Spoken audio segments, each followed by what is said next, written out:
My name is Sherlyn, and I am one of the many graduates in the world saved and rescued by the Sisters of Maria from a life of uncertainty and poverty.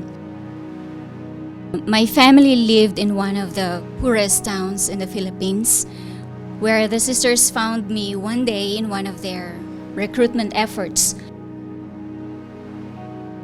My parents were farmers. My brothers and sisters would help them every day in the farm, and so they were not able to go to school.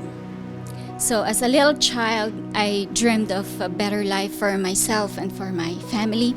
So I would do well in school, and hopefully I could graduate elementary and hopefully go on to high school. And then my mother passed away when I was about to graduate in elementary, so all of those dreams that I had were shattered to pieces and I had no way out. And here comes the Sisters of Maria, and they were giving exams and interviews in our poor little town for their live-in school.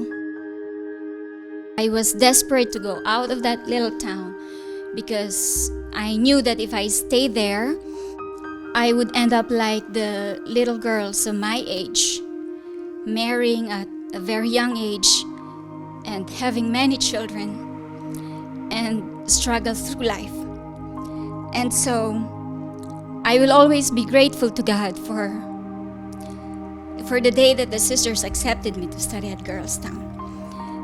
When I came there, I saw the big buildings and I knew that I would be safe. I was there living with all the kids from all over the Philippines, and just before I celebrate my first Christmas with the sisters and with other kids, I was called by the sisters to go to the school office, and I knew something was wrong. They told me that I had to go home because my father passed away. And so I was orphaned at 13 years old, feeling alone, and then I went back to the Sisters of Maria. And my mother's sister, that's what we call the sisters who are taking care of us. We call them mother, sister. And she was joyfully waiting for us, for me, to return with that joyful smile and a big hug. Everything will be okay. And you will be okay. We'll take care of you. And so the sisters became my family. The Sisters of Maria became my family. The moral formation, the spiritual formation, and the academic formation that I received from them without them asking for anything in return from me became my tools that helped me when I go out of the Sisters of Maria. And then with their help, I was able to gain a college scholarship.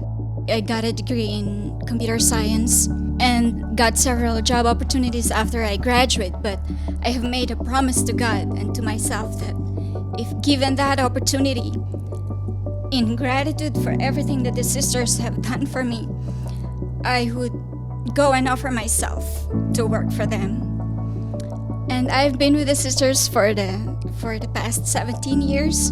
And each day really, it's like a new day for me because I know that I'm part of something greater than myself, something that is changing lives.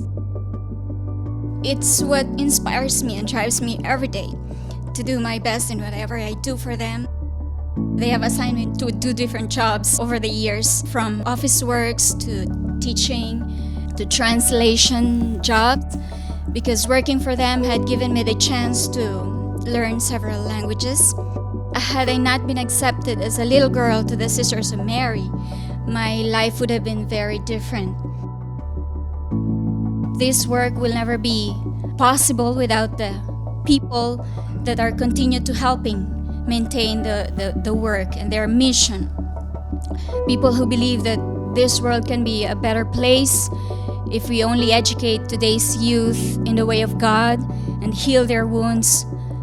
And people who believe that each child, each poor child, has dignity as a child of God and deserve the best education that Father Al and the Sisters of Maria are giving them.